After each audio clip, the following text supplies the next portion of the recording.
In this day and age, every public pronouncement you make, every social media post, every panel you participate on, every interview you do could become your media moment.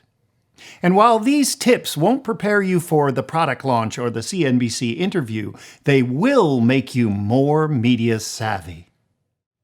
If you want to amplify your message using the interview format, make sure you have a message, a brief and brilliant message, a memorable message, a message designed perhaps around the Powerbite.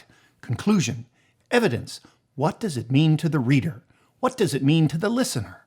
In all public situations where you're being interviewed on a panel or by a reporter, it's really important to have an inner mantra. The inner mantra of, what questions do you have for my message? Let me say that again. What questions do you have for my message? In other words, don't answer the questions they asked. Answer the questions they should have asked.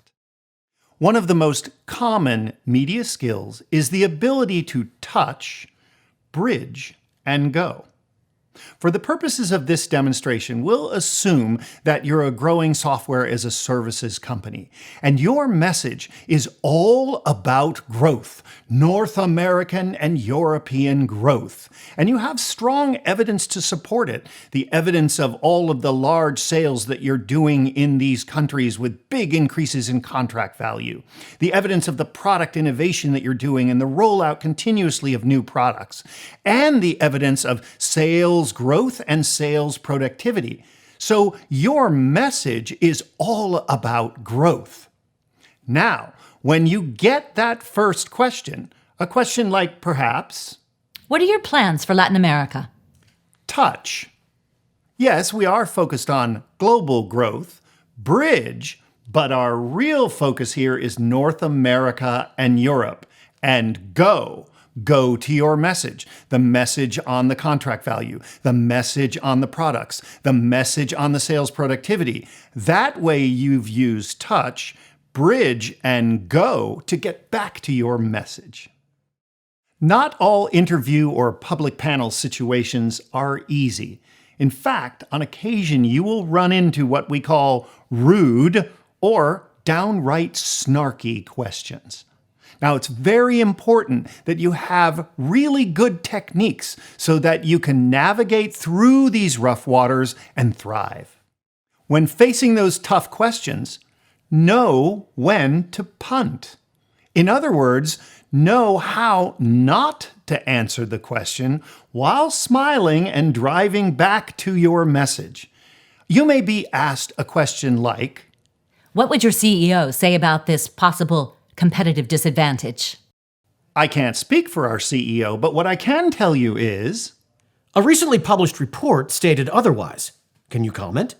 I haven't seen that report, but our experience with customers is, exactly how many people do you have in EMEA, and what are your plans for growth? We don't provide that level of detail, but what I can tell you is, can you guarantee that the new product will meet the technical requirements recently laid out by the European Union? Actually, that's a great question for our product manager. Why don't we put you in touch with her? You get the hang of it. You're, in effect, saying no and putting up a barrier while making sure to bridge to something that you do want to talk about. No matter how well prepared you are for any scenario, panel, media interview, it's okay to take time. In fact, there are some really valuable ways that you can buy time. The first way to buy time is to ask the interviewer to repeat the question. Now, the benefit there is that while they're repeating the question, you can be sorting through your message and how you're going to respond. Many companies like yours hit a brick wall at $100 million annual revenue. They can't scale or keep pace. They lose focus on key markets and they fall behind on innovation. What makes you think you can break the cycle? Wow, there's a lot there. Could you repeat that question for me? I just want to make sure I give you the best possible answer. Reframe the question. Many companies like yours hit a brick wall at 100 million annual revenue. They can't scale or keep pace. They lose focus on key markets. What makes you think you can break the cycle? I think what I'm hearing in that question is a lot about growth, and that's where our focus is. Growth in North America and EMEA. And then you bridge to your evidence again. The third way to buy time is to actually take time. You actually are more powerful in pausing, thinking, and then giving your absolute best answer. The silence is yours. Now, there are many powerful techniques for navigating through difficult questions. Don't repeat the poison. Say it and stop. Define, don't defend. Empathy without culpability.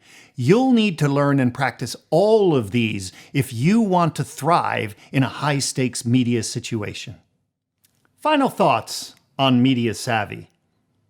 Often, when you ask leaders in organizations to participate in some sort of media training, they'll be tempted to say, "I've had media training."